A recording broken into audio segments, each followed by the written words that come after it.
Well, for all of you who were born after 1979, let me explain to you who I am by telling you who I'm not. I'm not a firefighter.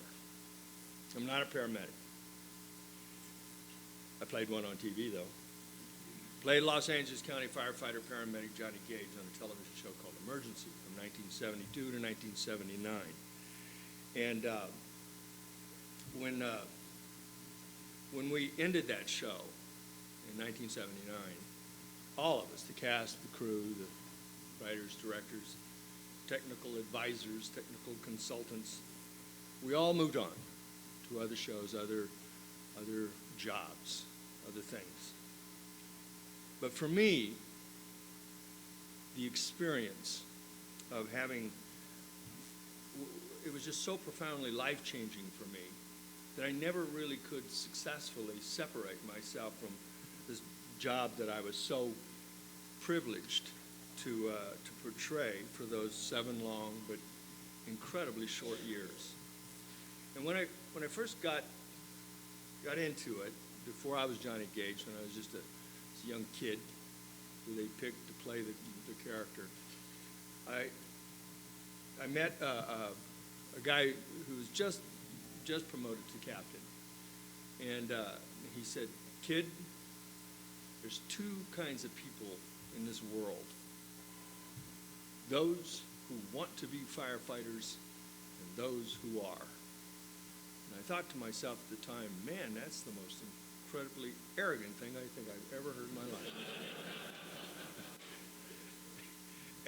But the more I hung around him, the more I listened to him, the more I got to know him, the more I realized he wasn't being arrogant. Because he wasn't saying that firefighters were better than anybody else. He was saying that firefighters were different than anybody else. And you are. There's something that makes you tick that's totally different than anybody else. And I like to call it that you have the selfless gene. That's a gene that everybody would like to think that they would have. But you're either born with it or you're not. You are. Now, I can't stand up here and say that firefighting is in my blood because I really don't know whether I have that gene or not.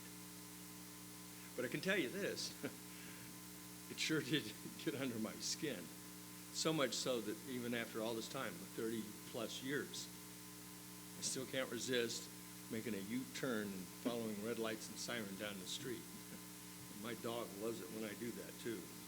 My wife's not so crazy about that habit. But now, during those 7 years that we shot the show Emergency, we didn't just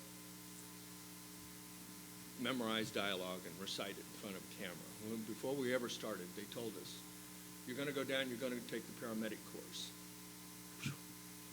We didn't even know, we had never heard that word before, paramedic. What is that? So we went down. Now, don't get me wrong, I'm not a paramedic. We didn't take the written course. We just took the physical course because they wanted us to be as proficient with the equipment and the techniques as we could possibly be. So if anybody here has a heart attack, I'll call 911 with the best of them. But so we went, and at that time, paramedic course, who here is a paramedic as well as a firefighter? 5 weeks we had to do it. A little bit longer today. Just 5 weeks for us. And when we got back, we were pretty proud of ourselves. I had started an IV. I thought that was the coolest thing I'd ever done. You know that feeling when you start your first IV and that resistance, and then you feel that pop. I went, cool. I like that. So we got back, and they said, we're feeling pretty proud of ourselves. And so when I got back, they said, both Kevin and I, they said, okay, now you're going to go train for 3 weeks with the fire department.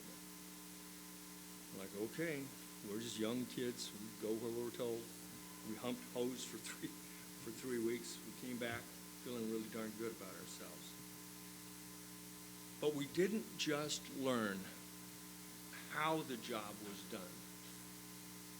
What we learned by being around firefighters and paramedics, we learned what it truly took to care for people. complete strangers. And not always the most pleasant people when they're in a life's crisis, as you probably already know. We ate with firefighters. We worked with them. We went to their homes. We met their families. And we forged lasting friendships that I still carry with me to this very day. In fact, my wife tells me I have more firefighter friends than I got actor friends. You know, and this admiration and respect that I have for you, it's still there. It hasn't dissipated over the years. If anything, it's grown stronger.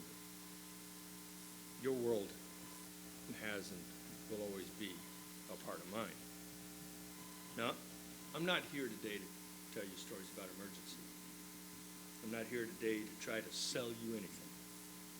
I'm not here to talk about how to do your jobs. I'm not here to talk about rules and regulations, recite a bunch of statistics to you. And not that I don't think these things are important, they are. But there's far more, eminently more qualified people to do that than I am. And hopefully I'm not here to bore you either. I'm here today because I want to talk about you. I want to remind you just how important you are to your families, to your friends, just how important you are to the person that's sitting next to you, to your departments, to your stations. I want to remind you just how important you are to the communities that you serve, these people who call on you to save their property or to save their lives or to save the life of someone they love. Because this is why you do what you do, right? Now, I'm here today to ask you to add one more thing on that long-ass list of things that you have to do already. I want to ask you to protect yourselves. Protect your own lives so you can be there to save somebody else's life or save somebody else's property or maybe even save my life. Now, look, I know, this whole country knows, this whole world knows how incredibly brave firefighters are. So I hate to be the one to have to stand up here and tell you, you're not invincible. You're a man, you're a woman. And you can get hurt.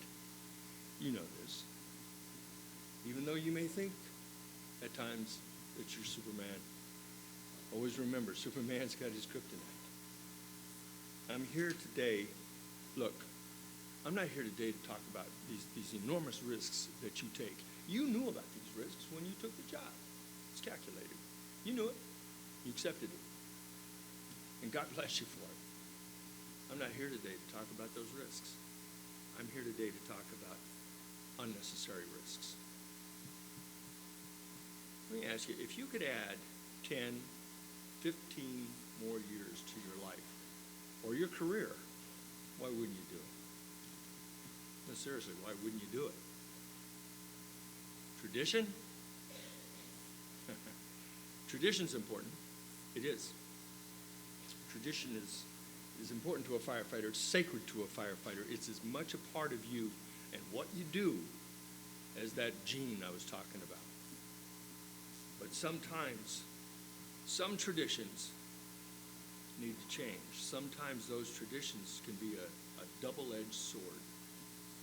Some things do have to change. Now, historically speaking, that's a dirty word, change. I mean, in my way of thinking, there's two kinds of people. Yeah, there's people who embrace change, and then there are people who will go to their grave without changing. You know, there was a time, and not so long ago, maybe you guys from born after 1979 don't know about this, but there was a time, and not so long ago, and I think there are some people here who remember this, when the use of tanks and masks at a fire was frowned on, was resisted. They didn't want to use it. Now, as ridiculous as that may sound today, man, that was That was a true feeling of the time. It was an old school way of thinking. You know, just putting them on just wastes time. Time that could be better spent putting out a fire. That's a real quote. Now, I'm sure whoever heard that paid a dear price to live that sort of tenet in his life. But I think it was unnecessary. And also in the 70s, when I cut my teeth with you all, there was huge resistance from the fire service about letting the paramedic program into the fire service. We fight fires. We don't deliver babies. That's a real quote. This is old school way of thinking. For the most part, old school way of thinking kind of gives us all a backbone, but sometimes this old school way of thinking can cost you your life, cost you your health. Some things in this old school way of thinking is passed on from one generation of firefighters to the next, not by intimidation or peer pressure so much as it is by example. Some of you guys are, and girls out there are captains. People look up to you. Recruits come in. Now, they'll listen to what you have to say. They always do. They'll listen. For the most part, they'll do it, but they're watching you. They're watching your every move. They're mirroring everything you're doing. Okay, you want to be reckless with your own body? It's your body. Go right ahead. Be my guest. But remember, you're responsible for the guy that's watching behind you. He's going to do everything you're doing. You got him to think about, or her to think about. So what kind of example are you setting for these people when it comes to your own health and it comes to your own safety? Now, I know, we all know, that the job can get so bogged down in red tape, rules, regulations, protocols, paperwork. Makes you want to throw your hands up and scream. Makes you think about the good old days, the heroic days, when guys would just show up at a fire, maybe duke it out with a whole bunch of other guys for the right to put it out, and then run in, with very little equipment, if any, suck down smoke for 2-3 hours, then run back to the house and talk about the fire. Those are the good old days, heroic. Let me ask you this. Where's the heroism if you die from a heart attack? Where's the heroism if you die from cancer? Where's the heroism if you have a stroke and you've been disabled? Where's the heroism in dying of toxic exposure from cyanide, carbon monoxide, and in some of these old buildings here in New York, towns all over the United States, asbestos? Where's the heroism if your death or your disability was unnecessary? I submit to you that there really is no heroism there. If you can change your way of thinking, that's all. You don't have to do a flip-flop overnight. Just change your way of thinking right now. Just a little. The odds of you coaching your son's Little League team improve 100-fold. The odds of you being able to dance with your daughter at her wedding improve. The odds of you taking that trip of a lifetime that you've always wanted to take improve.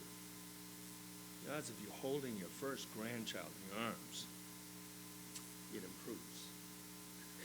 Because you'll be around for these pivotal moments in your life. You'll be around to save somebody's property and precious memories from being destroyed in a fire. You'll be around to save somebody's life, pull somebody out of a wrecked car, pull somebody out of a lake, save their life from drowning. You'll be around to save somebody's life. That's why you do what you do, right?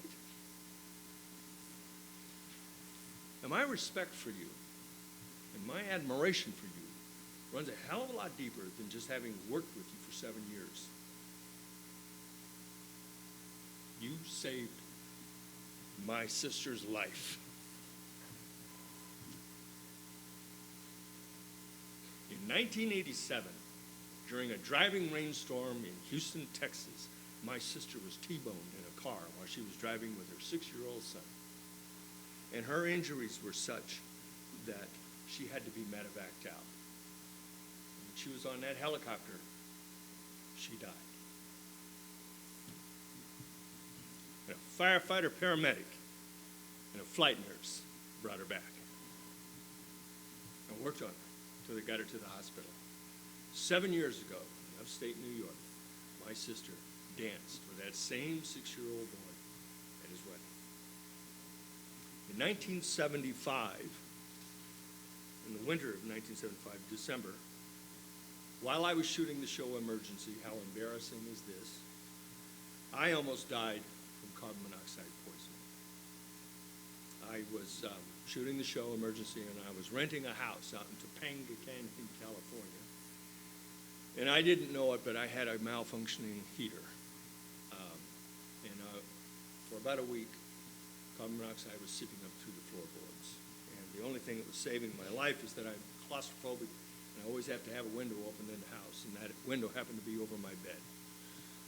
Now, most of the time, but not most of the time, but sometimes the CO is asymptomatic, but not for me. I thought I had the flu. I had a raging headache. I thought I had a fever. I was flushed. And I honestly thought I had the flu. Now I would call in and say, I don't think I can make it. And he said, unless you're dead, you're coming in. And I would go in thinking that I couldn't even walk to the car, let alone drive into work and work that day.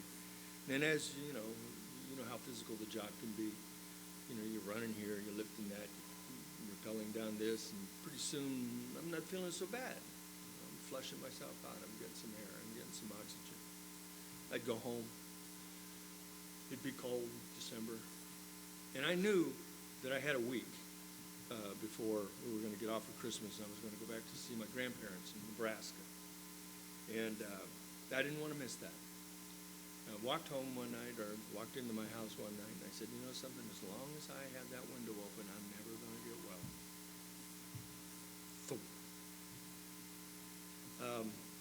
It was my pet who saved my life. He kept jumping up onto my chest because he was dying too. And I remember flashes and this and that. I knew he was very conscious of one thing.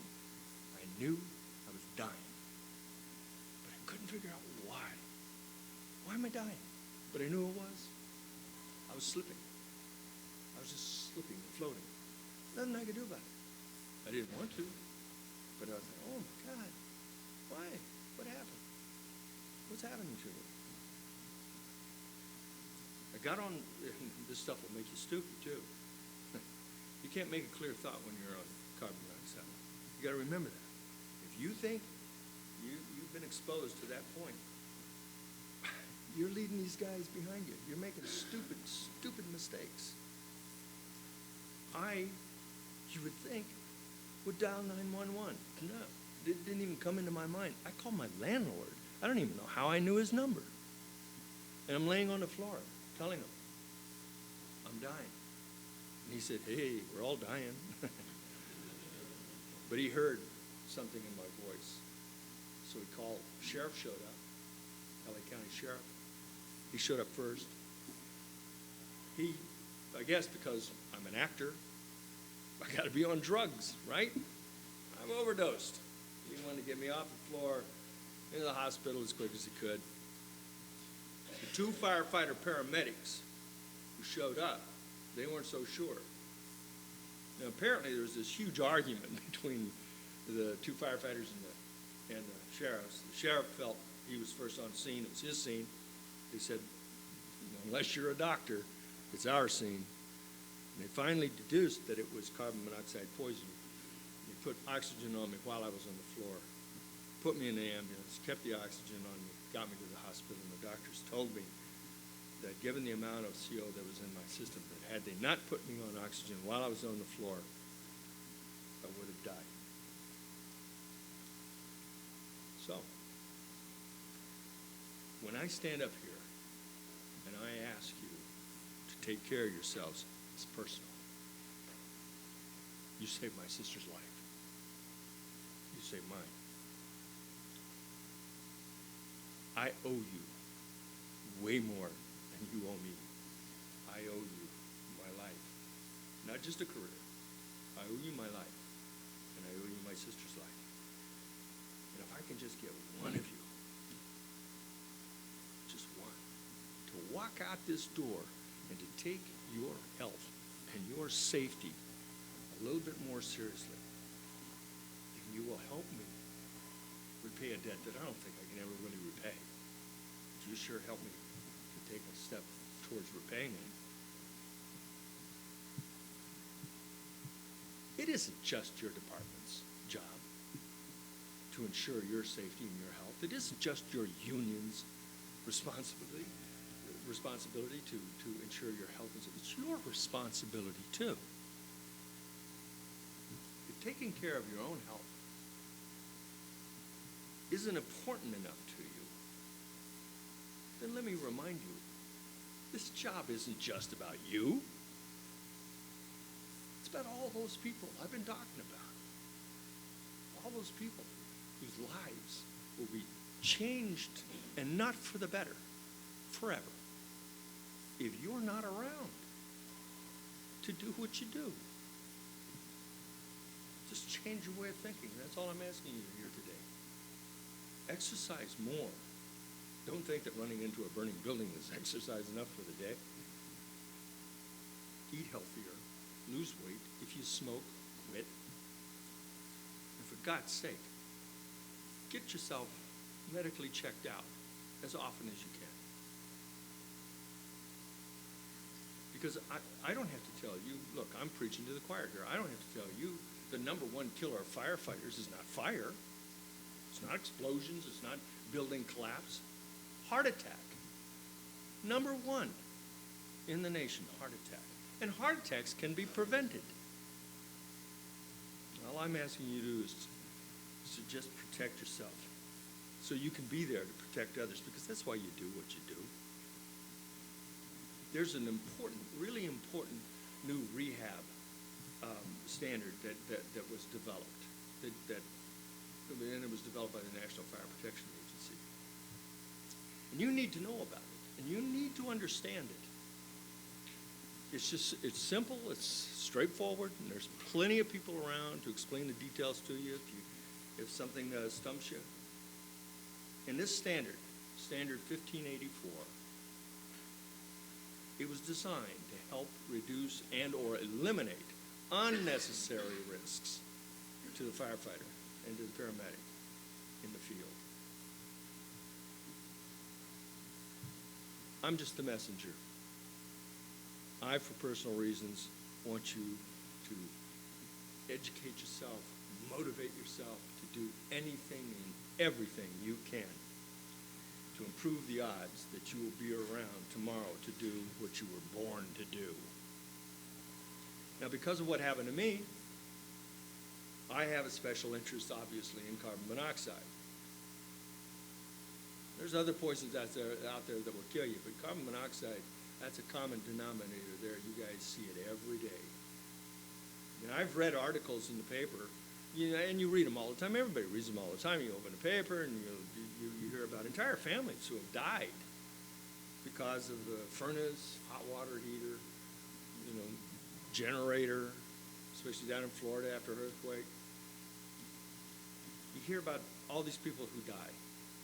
But I'll tell you one thing. Here's something that you won't find in a lot of papers, and I don't understand why, but it's not easy to find articles about the risk of CO exposure to firefighters. I still ride out with LA County once, twice a month. We're developing a new show called USAR 1 based on LA County Fire's USAR program, Urban Search and Rescue Program. And so I'm always down there. I'm always riding out. And USAR always gets called off. You know, you barely get down the street and they call you off. And so I get bored and I just jump on the first bumper, just go into a fire, and I ride out with the guys. And, you know, I go, I watch them, they knock down the fire. I see something happen. This happens all the time. Be honest now. What's the first thing you do when you knock down a fire and they tell you, okay, it's overhaul time now? What's the first thing you do? That's right. You take that mask off. Look, I did it. I did it on the show. I mean, our fires were controlled, but they were still fires. They were still burning. And man, I would pull that mask right up just like everybody else. And then we would have these technical advisors on the show, and they were paramedics, firefighter paramedics, just like us, dressed exactly like us, only they had a badge that said, "For real," right there. And I'd come off the set, and they'd say, "Hey, you pulled your mask off in there." Well, yeah. Well, you can't do that. Well, why did you do that? And I go, "You guys do?" And he would go, "Okay." And he would walk back. I was only doing what you guys did. You are my heroes. I was following you. Well, so I ask you when you're out in the field, I see you guys do it all the time. Dangle them off your chest, throw them on your back. Why do you do that, I ask you? And they say, because it's hot. Hot? It's hot. Since when are firefighters afraid of heat? Since when are firefighters afraid of sweat? You would rather die or suffer the consequences of breathing carbon monoxide in? You're standing on a fire ground. There's this deadly soup that's coming up. This is the worst time to take your stuff off. The worst time. I'd rather see you take it off during a fire. This is the bad stuff that's coming off that fire ground. You have rapid respirations. Your heart rate is off the chart, and you're breathing it in deep. You'd rather die or suffer the consequences of complications like cardiac arrest, stroke, loss of motor skills, and keeping your mask on for 15, 20, 25 more minutes. Some things have got to change. This is one of them. Because of what happened to me with carbon monoxide poisoning, I made it a priority in my life to learn about CO and its complications. That's all I'm here today to ask you to do. That's all I'm doing. Just to educate yourself about the dangers of CO. Actually, I'm not telling you guys anything you don't already know. I'm not an educator. I'm a motivator. I want you to save your lives. Just change personal habits. That's all I'm asking. Set the example of that guy behind you. Work with your departments to set standards, protocols, to reduce the unnecessary risks that your job already is inherently, they already inherently have. Now, I've reviewed statistics like crazy. I've watched PowerPoints. I've listened to Mike here, Dr. McAvoy. He scares the crap out of me. And I have to say, a lot of those numbers go over my head. A lot of the medical information goes over my head. And it, you know, it's numbers after a while. Impersonal, confusing, hard to interpret. So I went out and I decided I was going to have a simple question, and I was going to get a simple, straightforward answer. And that question was, in the last 10 years, have firefighters died as a direct result of CO poisoning in this last 10 years? The answer was yes. Way more than I ever thought. Brett Tarver of Phoenix, Arizona. Rich Montoya of Denver, Colorado. Stephen Rucker, Nevada, California. Stephen Smith, Weah Township, Indiana. Shane Murray, Jefferson, Tennessee. Justin Monroe, Victor Eisler, Salisbury, North Carolina. Thomas Brick, Robert Padilla, and Joseph Graffiano, right here in New York City. Official cause of death, carbon monoxide poisoning. Real people, real firefighters, with families and friends, people just like you and me, with hopes and plans and dreams for the future. They're gone. They're gone. They'll never see. No, they'll never see another Little League game.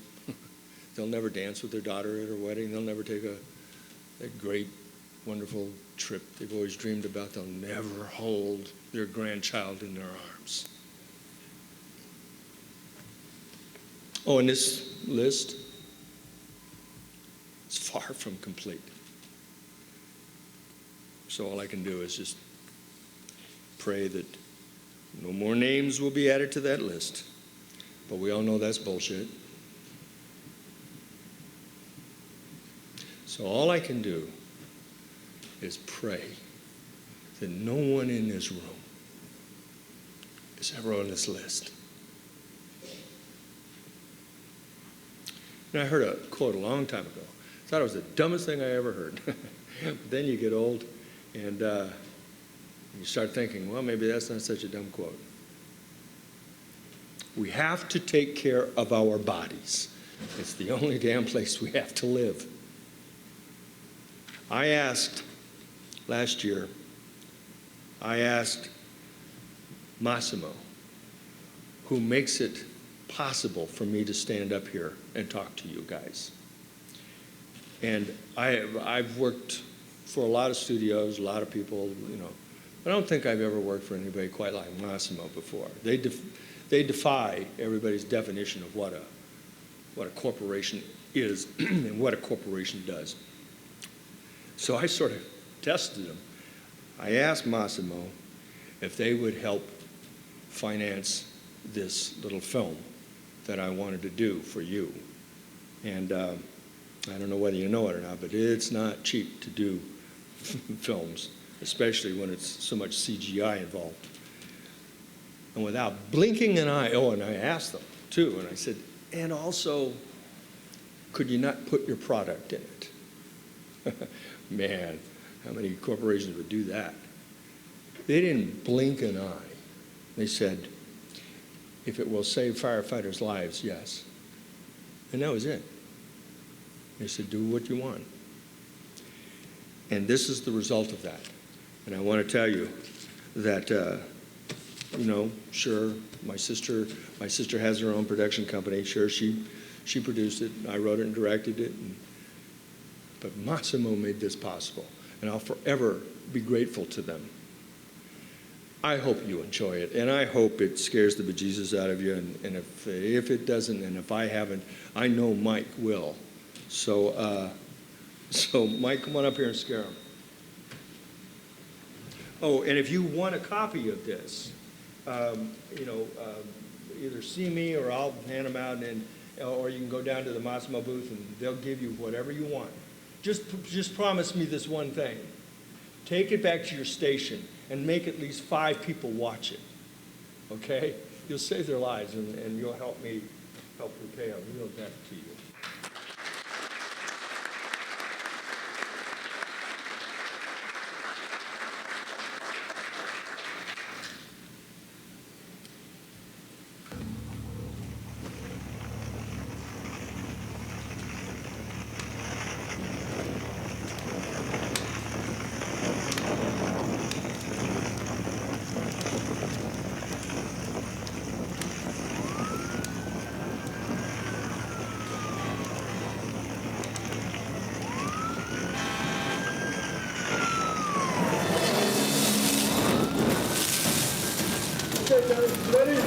Let's put that in line. Let's go.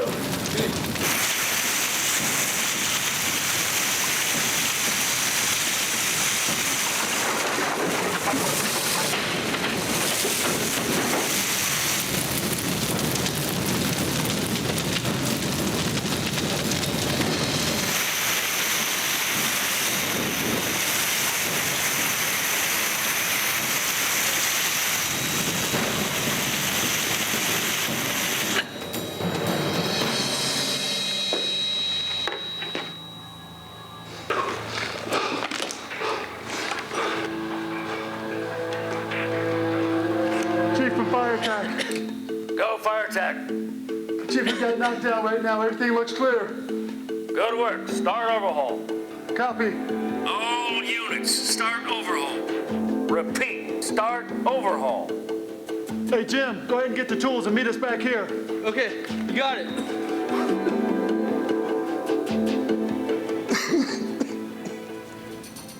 Fire's out. Overhaul begins. Danger's over, right? Wrong. Emanating from the fire ground is a deadly mix of toxic poisons.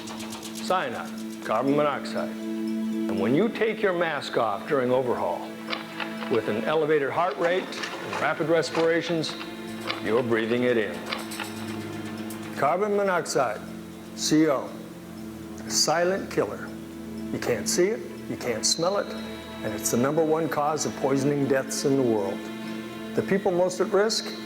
Firefighters, paramedics, and EMTs, first responders who are called on to risk their lives to save others every day. Many of you know that one severe case of CO poisoning can and will kill you on the spot.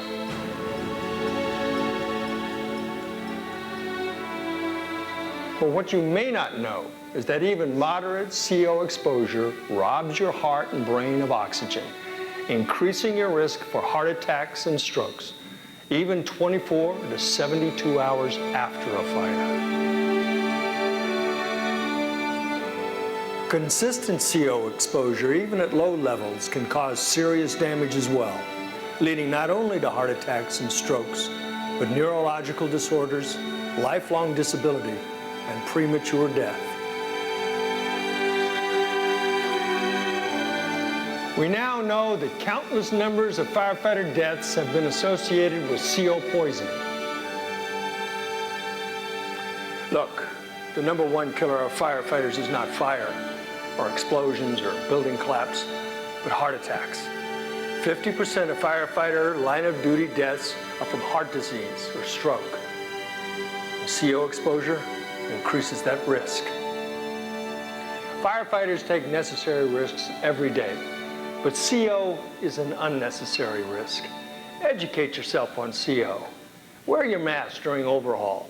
Avoid exposure and get yourself tested so you'll be around to share with your family life's most precious moments. It takes no time to begin again. Just stay away from where you've been. The moon will rise at 7:30. It takes no time to begin again. And it takes no time to heal the past. Just remember where your heart was last. The sun sets early, but the moon, she rises fast. It takes no time to heal the past. And in this work, we're not alone. The whole world is out to find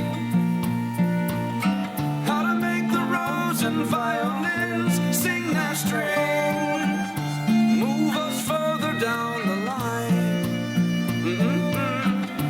Move us further down the line. It takes no time to make a choice. These marble steps will serve just fine. Show me courage, show me a voice. Like the wind inside the pine. No, no, no, no, no, no. It'll take no time.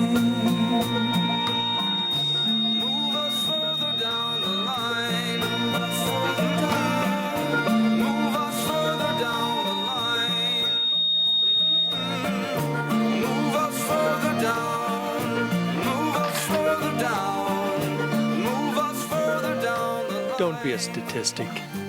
You live a hero's life. Don't die an ordinary man's death.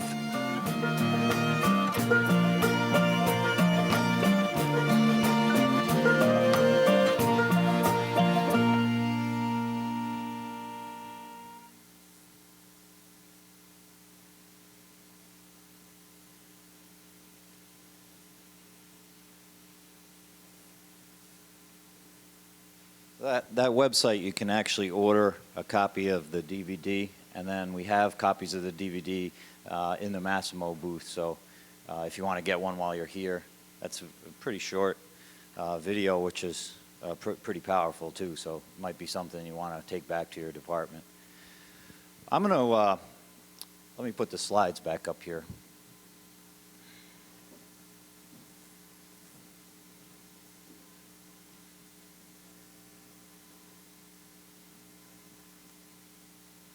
That's that website again with, I think there was a insert in your bags actually that had this card on it.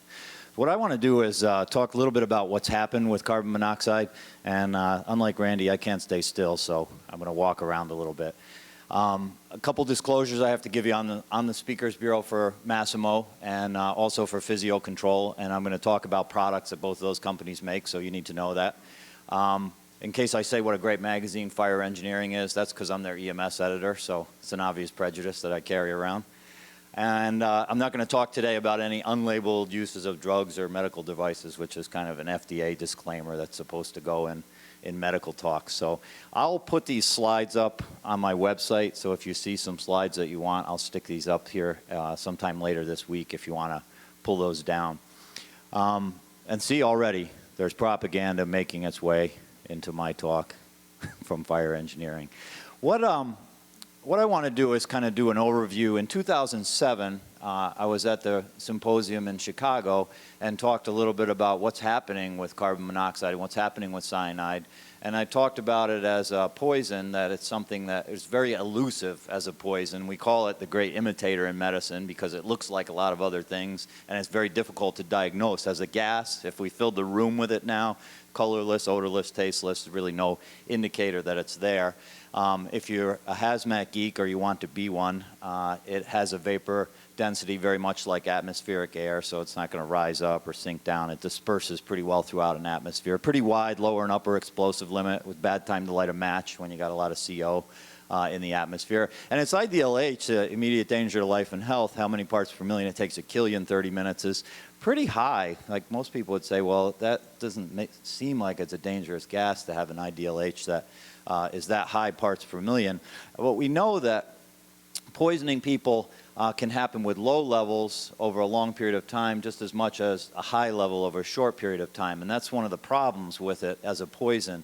We typically think of carbon monoxide as one of those things in the middle there, coming from incomplete combustion of a carbon-containing product. I won't read the list. That's something you're all familiar with. We all have some CO in our system, so you're sitting here right now making carbon monoxide. At the end of the life of your red blood cells, your body breaks them down into carbon monoxide and you exhale them. That's how you get rid of the trash when you're disposing of red blood cells. And then the one on the bottom, some folks might be familiar with if you have kids that are huffing.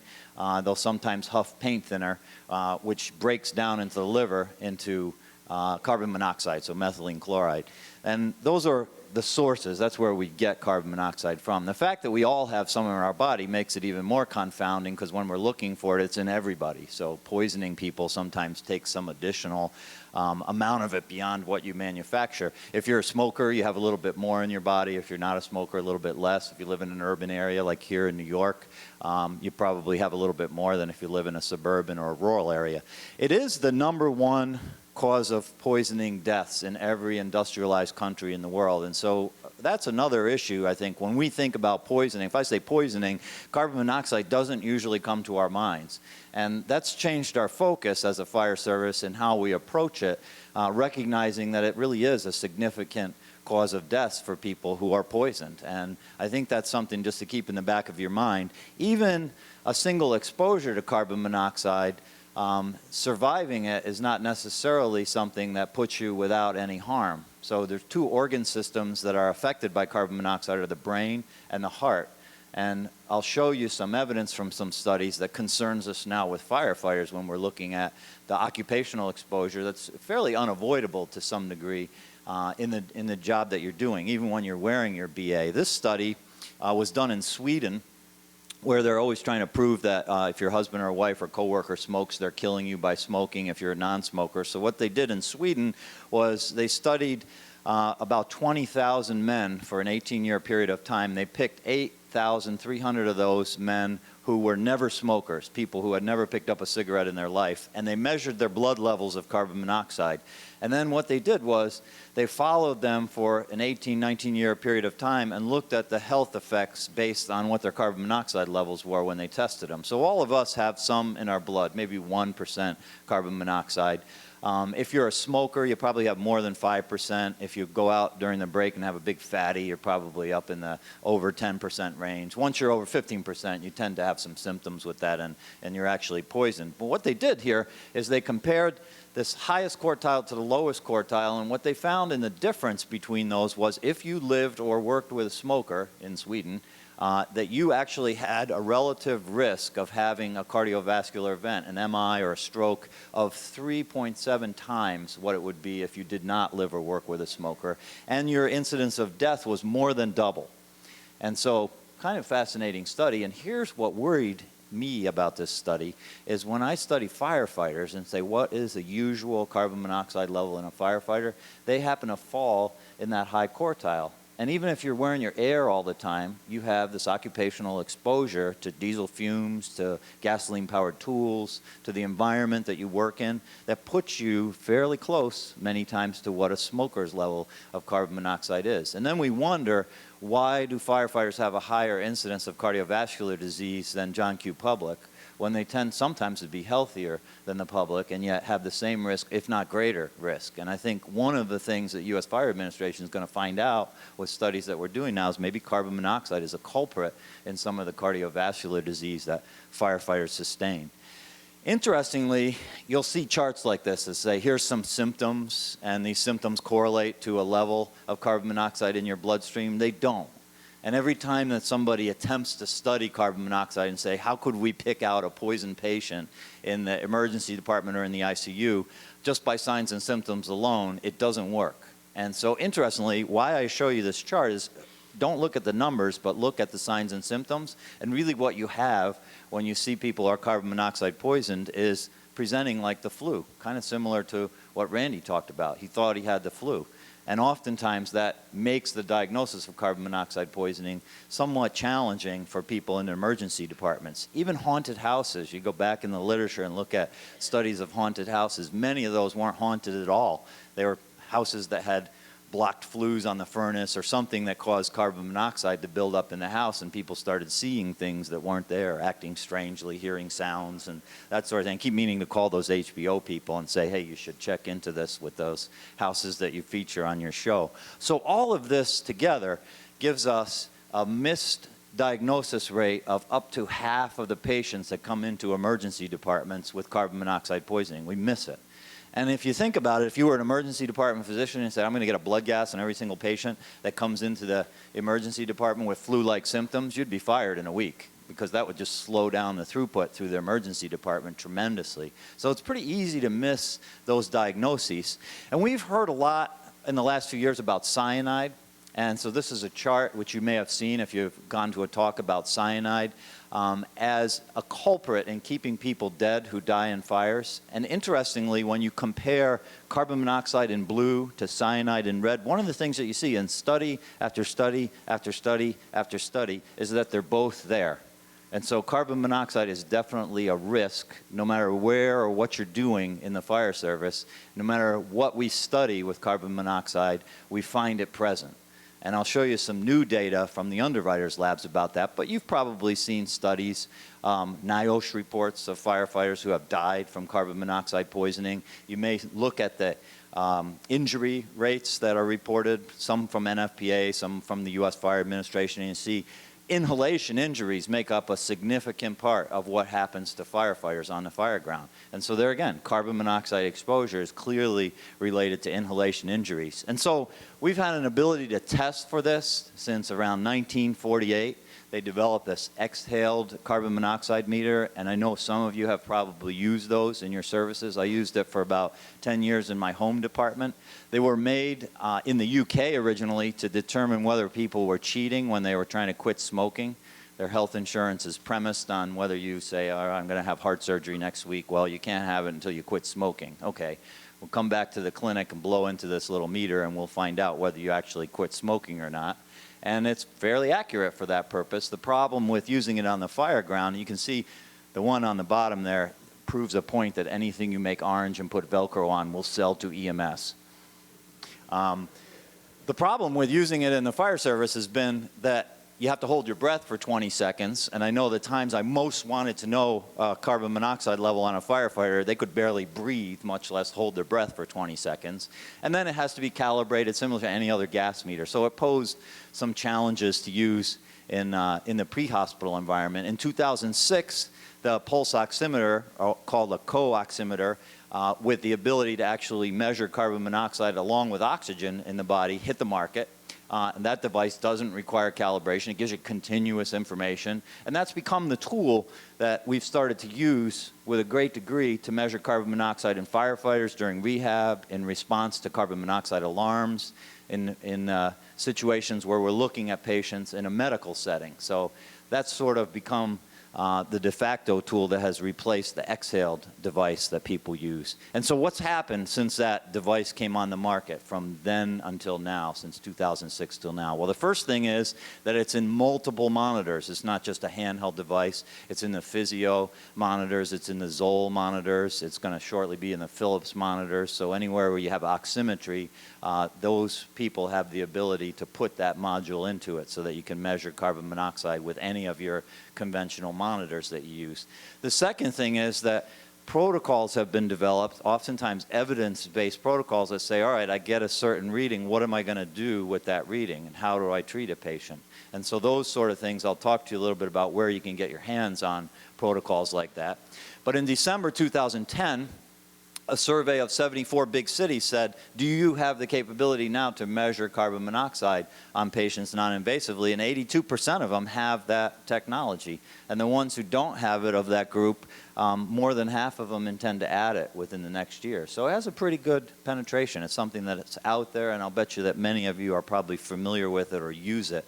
What's driven that? A couple things. One is this booklet that came out in a lot of cooperation with the IAFF and the U.S. Fire Administration, called attention to the role of CO on the fire ground and the need to look for that in rehab. The NFPA 1584 standard that Randy talked about has a little clause in it that says if you have a firefighter who's potentially exposed to CO, which is probably what's in smoke, I would imagine, and I'll prove that to you in a couple minutes, that you should assess that person for CO at the scene. And then we've had some textbooks. The IAFC, working again with Massimo, developed this textbook and this curriculum, which some of you have seen, that actually talks about implementing that 1584 standard and how you put it into play on the fire ground in a practical sense. So the thought process about assessing CO on the fire ground has to do with, one, it's recommended by both of these books and documents that have come out to talk about rehab. But interestingly, if I took a pig and I gassed the pig with carbon monoxide, the pig would be fairly happy, as pigs are, until it got up to around 60% in its bloodstream, which means its oxygen saturation would be about 40%. So at that point, the pig would die from ventricular fibrillation. That's what would kill the pig. So carbon monoxide kills from what we would say is a shockable rhythm that a person has. Now go back and look at firefighters. The last time that you can get good autopsy data on firefighters is 2008. And you look at those firefighters who didn't get crushed, didn't get injured on the fire ground, they just collapsed on the fire ground. And what was the presenting rhythm in virtually all of those firefighters? Ventricular fibrillation. And say, is there a connection between that? When you look at autopsy data, they don't often draw carboxy levels like they're supposed to in the autopsy protocol, but when they did, in 2008, every single one of those carboxy levels was over 10%, higher than a smoker would be. And these are guys who are on air in a fire, so somehow had to get exposed and then go into a fire with a high CO level. So that makes us think that, gee, we should not let firefighters go in to do interior work or be on the fire ground working with a carboxy level that's over that of a smoker. And if you have firefighters who smoke, well, maybe they're going to sit on a non-rebreather mask for 10 or 12 minutes to get their level down to something that's reasonable so that they can do the work that they're doing, which is intense work, as you know, on the fire ground. So that's been incorporated in with things like the rehab tags that you've probably seen. On the back of that tag is a treatment algorithm that says, you know, what do you do when you assess carbon monoxide level on the fire ground? What do you do after you treat it or after you do something with it? It's also caused us to think about, geez, we respond to a lot of CO alarms, so many that NIFRS stopped recording CO alarm responses because it was overwhelming the NIFRS database to keep tabs on this. So you think about what sets off a CO alarm, and you look at the underwriter's labs criteria for CO alarms, and any one of these things could trip an alarm. You know, you spilt a bottle of isopropyl alcohol, trips it. It's over 30 days that there's been a low level in the home, trips it. Or a whole bunch of CO for a very short period of time. Oftentimes we have no idea, but we do have an idea that when we get there with our 4-gas meter and we try to find things, you don't often find things. And you say, well, maybe you have a defective CO detector. But in truth, when you think about that, and this is kind of the evolution where we're heading at this point, and say, how long would CO stay in people? A whole lot longer than it'll stay in a structure. And so many departments now are using a protocol where they go to a CO alarm, they do atmospheric monitoring, but they also measure the civilians who were inside the structure and say, do they have carbon monoxide in their bloodstream? That could potentially tell us something that we're not detecting with a 4-gas meter after somebody opened a door, or ventilated a house, or did something that would get rid of a low level of carbon monoxide. That could end up hurting them in the long run. So protocols got published in the GEMS supplement called the Silent Killer in October of 2010. Put a protocol for rehab, a protocol for response to a CO alarm, and a protocol for everyday EMS, looking at patients and saying, what are the times that we should be testing people? The CO alarm response protocol basically says, let's use that tool to look at people that were inside the structure and say, do your atmospheric monitoring like you always do, but then also measure the occupants that are there. And if you find a whole bunch of non-smokers who are over 3% or a bunch of smokers who are over 8%, then you should have a suspicion that that's actually happening.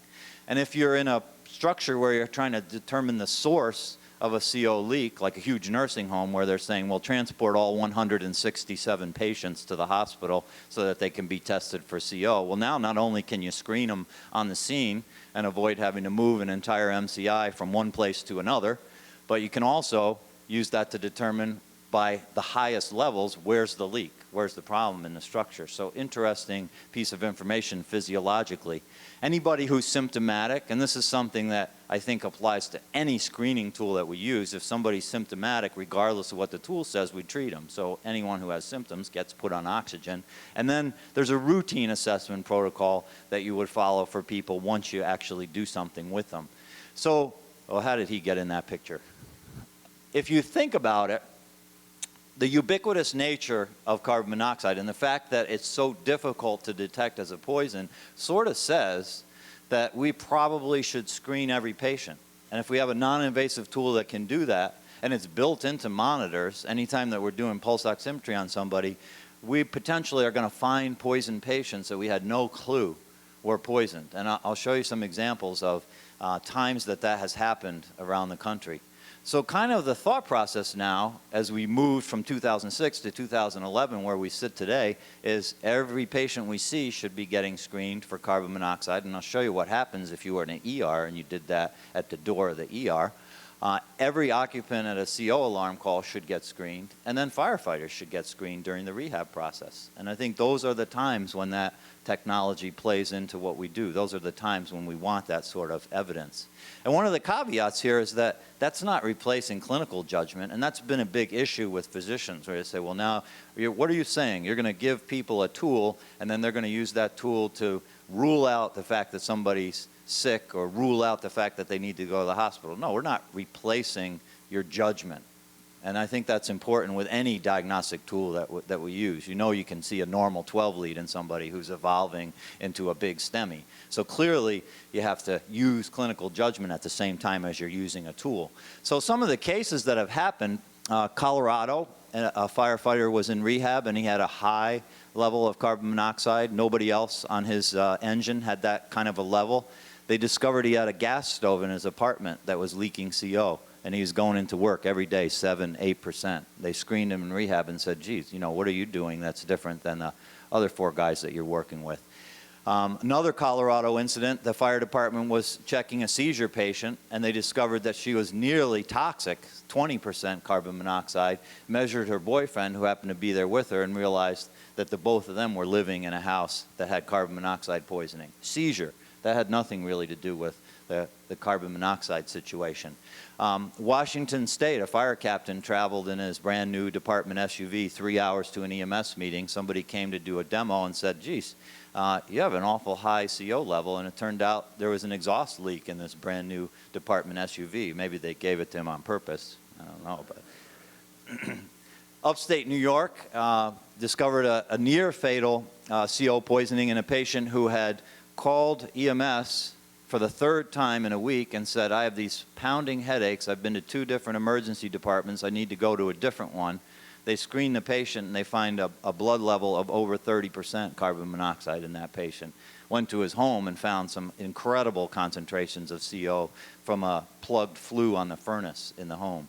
So kind of an interesting situation. Very high CO levels in multiple firefighters a couple weeks ago in the Midwest were traced to exhaust leaking into the rehab area from one of the engines that was running nearby, and everybody that came into rehab got a nice dose of CO along with their rehab. In upstate New York, a big nursing home situation. They had a couple hundred patients that were in a nursing home that they helped determine where the leak was, and rather than transporting 182 patients, they ended up taking less than a dozen patients to the hospital in that situation because they had the ability to screen right there on the scene. California, they picked up a patient who was having some dental work and they couldn't stop the bleeding. And on the way to the hospital, the CO alarm went off on the life pack, and they talked to the patient and they said, you having any symptoms of carbon monoxide poisoning? She didn't have any symptoms. She has bleeding tooth that they couldn't stop from bleeding. But she said, you know, it's funny because my whole family was sick and they couldn't bring me to the dentist today, so I had to take a cab over here. And they went back to her house and found her entire family unconscious in the home. So routine sort of screening that picked up something completely unrelated to the initial medical case that they were on. And I think there's other stories like that. You may have some stories about situations where routine kinds of screening have detected something that's very difficult to detect. So what's going on with research? Well, clearly, this is a new technology. It's a new thought process. You know, I think the fire service owns this to a great deal because we feel like carbon monoxide is something that we're familiar with. The Underwriters Labs just finished about 1.5 years ago doing their smoke characterization study, which if you haven't seen, you should probably go to the Underwriters Labs website and look at that. And the reason why they did that study was at the behest of groups like this and people at Fire Engineering Magazine that said, you know, it's been 18 years since we've looked at fire smoke. We need to know what's in it because construction has changed a lot in 18 years. And so they burned everything we respond to, houses, cars, boats, factories. They burned all this stuff and they measured what was actually in the air. And obviously there are some things that they told us about that were no-brainers. If there's smoke, then you should be on air in that situation. But clearly we wanted to know a little bit more about what about situations where there's not a lot of smoke? What about when we're doing overhaul and we're looking for gases that are in the air? We're doing some atmospheric metering. We're trying to decide what's safe, not safe. What should we look for? Should we look for the 4 gases that we have in most of our 4-gas meters, which weren't, by the way, even designed for the fire service? The fire service said, I need a meter, and they go, oh, we got this kind that the chemical industry uses, and that's where our 4-gas meters came from that we have. And what Underwriters Lab said is, yeah, if you're metering, you want to know one gas that pretty consistently across every fire that we went to spells danger. That gas is carbon monoxide. And about 99% of the time when that was present in the quantity that you determine is not good for your firefighters, there's other things that are there that are just as dangerous that may be harmful. And so carbon monoxide is a great gas to meter, and maybe the only one that we really have to pay attention to when you look at this data and say what's important to us in this situation. So interestingly, I mentioned what would happen if you measured every patient that walked in the door of an emergency department. In Rhode Island, they've been doing this at a university hospital there for the last last, I think, 4 or 5 years, they've published their second paper recently that looked at these people who had unsuspected carbon monoxide toxicity. So if you walk into this hospital at Brown University with soot all over your face, coughing and gasping and saying that was one heck of an explosion, that's expected, carbon monoxide poisoning. But when you go in and you say, I got a hangnail on my toe, and they find that you have a carboxy level of 15%, that's unsuspected. And so what they found is that during cold heating months, when people have their homes closed up and their furnaces going, they detect 4 in 10,000 people who have carbon monoxide poisoning that otherwise would never have been suspected. And during the non-heating months, they detect 1 in 10,000. Now you're thinking, okay, that doesn't seem like a lot, but let me extrapolate that to every emergency department in the United States. The number of patients that are seen, that basically means somewhere around 50,000 patients a year that we're missing. And so that sort of tells us, hey, every patient we see probably deserves this sort of screening so that we can find out what's actually going on in the environment of that individual.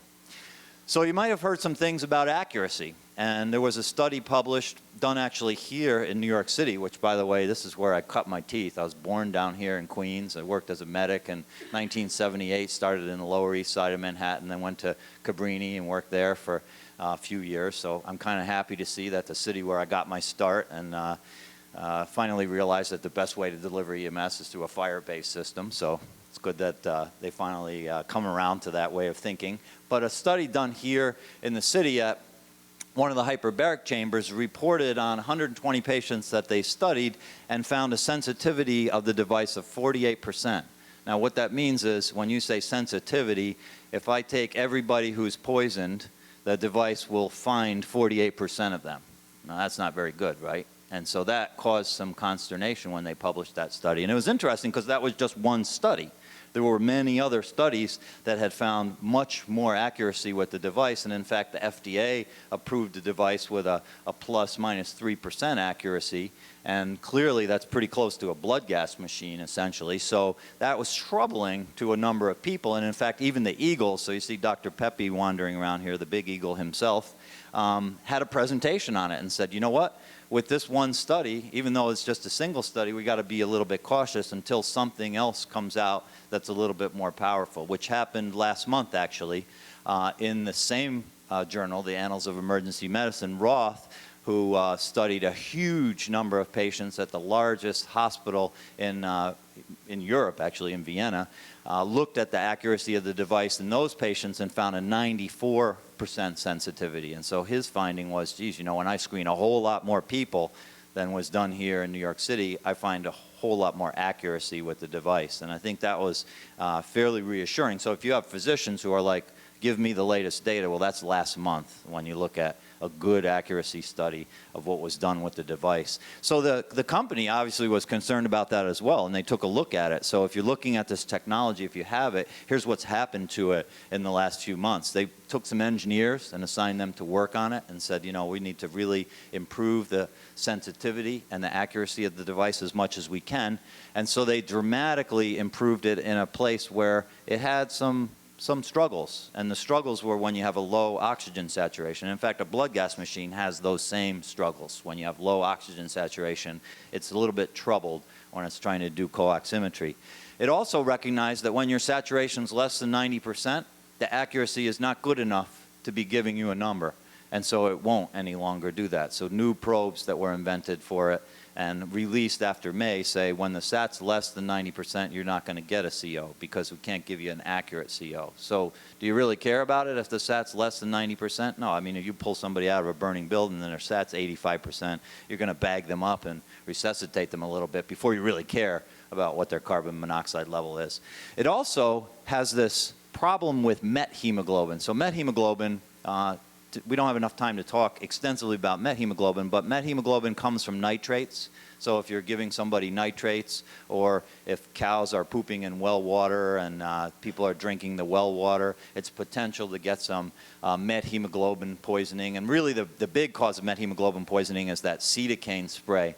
So in the GI lab, before they shove a giant hose down your throat, they numb your throat with this banana-tasting nitrate-based spray that can induce some significant met hemoglobin in patients. And the problem with that is that as the MET goes up, and this happens on many blood gas machines as well, as the MET goes up, the CO falsely elevates. And so you could see a CO of like 40%, and the real cause of that is that your MET is 5 or 6 or 7%, not that your CO is actually high. So now the device is going to tell you, if the MET is over 2%, it's not going to tell you a CO because it can't reliably give you that information. So that's kind of helpful because some of us in the past have said, well, I need to know the MET before I can really interpret what the CO number is. And so now it's going to be built into the device. So those are all good things, I think, that have helped to evolve a new technology. We also have thought a little bit about atmospheric monitoring and said, all right, when we're monitoring air, what are some things that we can do other than saying we're going to focus on carbon monoxide and say when we see a high level of carbon monoxide, we're going to wear air. Now, I don't know about you, and Randy alluded to this earlier, but I know in my department it's kind of hard to convince people that, yeah, let's leave your mask on and your pack on while you're doing overhaul, which makes it hard to see, makes it hard to breathe, makes it hard to stay cool, and it's not something that people are particularly enticed to do. One of the things I noticed with my firefighters was when they did the atmospheric monitoring, they would tend to sneak as far away as they could to take the readings and then come back and say, yeah, all clear, everyone can take their mask off. And we started thinking about that and said, there may be better ways to protect our members. And one of those ways is the device that we use in wildland firefighting. So where I am in upstate New York now, we do a lot of interface with wildland firefighting. And we wear this thing called an escaper mask. And the escaper mask has a little shroud, and inside of the escaper mask goes this set of beads that are actually aloe beads, and it will filter, as long as you have an adequate oxygen concentration in the air, it'll filter just about any chemical or irritant or toxin that's in the air, carbon monoxide included, cyanide included, all those things get filtered through the mask. Now the problem with it is because it's a blob, it's very difficult to test with NIOSH standards. And so one of the things that you're going to see probably in the next 3 or 4 months is instead of NIOSH, they're going to get a European Commission standard approval for that, which if you flip over your camera, you'll probably see this like CE thing on the bottom of the camera. And oftentimes, if you can go to the European Commission and have something like that approved, you come back into the United States and you say, hey, I have a CE on this device, then NIOSH will say, well, okay, that clearly can meet some of the standards that we require. So I think that's something that you're going to see in the future. That's research that's evolving now. It's a challenge for us in some departments where we have to have things that meet federal standards and state standards. But in my department where people are saying, okay, what am I going to do to protect my firefighters better? This has been a pretty reasonable alternative to them not wearing air when it's clear that they could do something better to protect themselves. And I think in the future that's probably going to be something that we'll all have access to. Another place where research is ongoing, and I think we're going to see some really neat stuff come out of this department very soon. There's a website called Firefighter CO Exposure, which is SACFire, Sacramento, California. And Kevin Mackey, who's the medical director for that department, has been working with the department. This website talks a little bit about some studies that they've done, but they've implemented a fairly significant rehab process using measurement of CO, and I think we're going to see some great information come out of that published at some point in the next few months in one of the medical journals. So I'd encourage you to take a look at that if you're interested in evolving research and what's happening as we move forward. So let me see. I guess the big, so kind of in summary here, the issues that we're talking about are carbon monoxide is a big cause of poisoning deaths, not something that we always think of when we think about poisoning. It's commonly misdiagnosed not just by medical people, but by us as well in a pre-hospital environment. There's some pretty clear evidence of harm that even low levels exposure can hurt you. That Swedish study clearly showed that. And then there's a pretty likely role of carbon monoxide in firefighter deaths, and I think that's something that we all have to keep in mind when we're thinking about what we can do to protect ourselves and to extend our career as long as possible. So I guess with that, Randy's still here and I'm here, so if you have questions, we'd be happy to take questions. And if not, I really thank you for your attention today.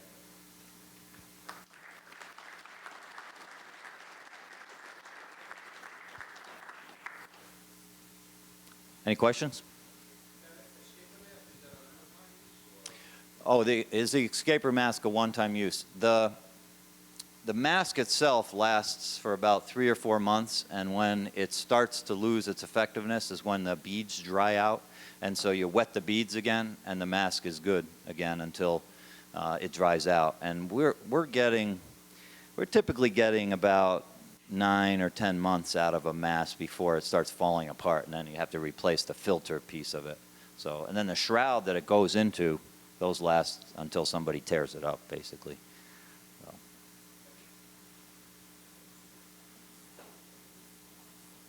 We have a Briefing SOP that we have with our gas company. Primarily, we call them a host carbon monoxide fuel. And one of their issues that we have with them is that they do these and they say 5 parts per million are okay. And I think they act like it's no big deal. Then we spit bring the people outside. Right. And say, you know, net zero is what I would have in my house. Yeah. Do you have any, like... That's a good question. So his gas company says 5 parts per million of CO is okay. The fire department thinks 0 parts per million would be good. And what's a permissible exposure limit? And the answer to that question is everybody has a different number. If we went around the room even and said, what's your number for doffing your BA, we'd probably have 6 different numbers in the room. And I think that's really a question like in your environment, what kind of housing, what type of construction, what do you average see? Because if I measured parts per million here in New York City, I'd probably come up with more than 5 parts per million in the air everywhere in the city. And so where you live, that's probably a question is atmospherically, what's the number that you would have? And I'd seek to get it to whatever that number is, all right?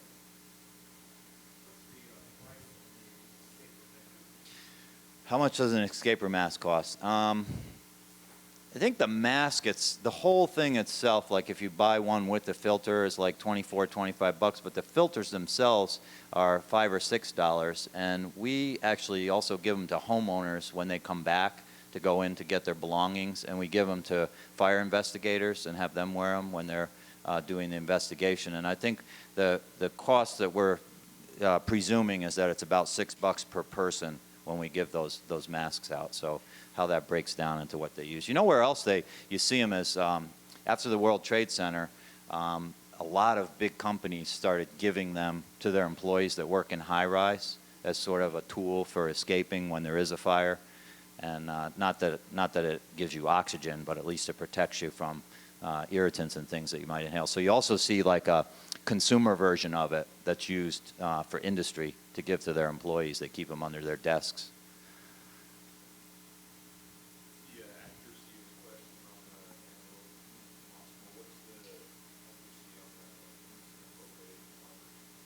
If the accuracy of the handheld was questioned, what's the accuracy of the units that are in the monitors? It's the same, because what they're basically doing is taking that circuit board from the handheld device and giving it to Philips and Zoll and putting it into the board is going into it. So the accuracy issue would be the same. The redesign, though, is of the probe, and so all you do is you change the probe. Sometimes you need to update software on it, but that would actually give you the improved accuracy with that device. Now, interestingly, don't interpret what I said to mean that Tour was right and that then the company fixed it.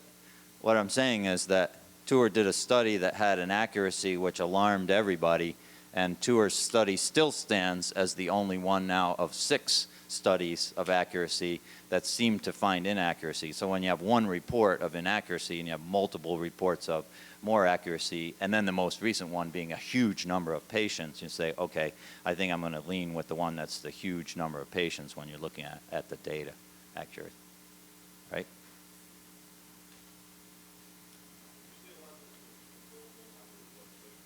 Yeah, and you know what I'll do is I'll take this slide set and put it on there, but also if you're looking for protocols or those sorts of things, that book, the insert for GEMS, the silent killer book with the actual monitoring protocols in it, there's copies of that at the Massimo booth, so if you want to stop by there tomorrow, you can pick up a copy of that insert, and then you'll have all the actual protocols themselves. So, all right? Yeah, it's my name. .com, Mike McAvoy, gmail.com, but that's backwards. That's my email address. All right? Thank you.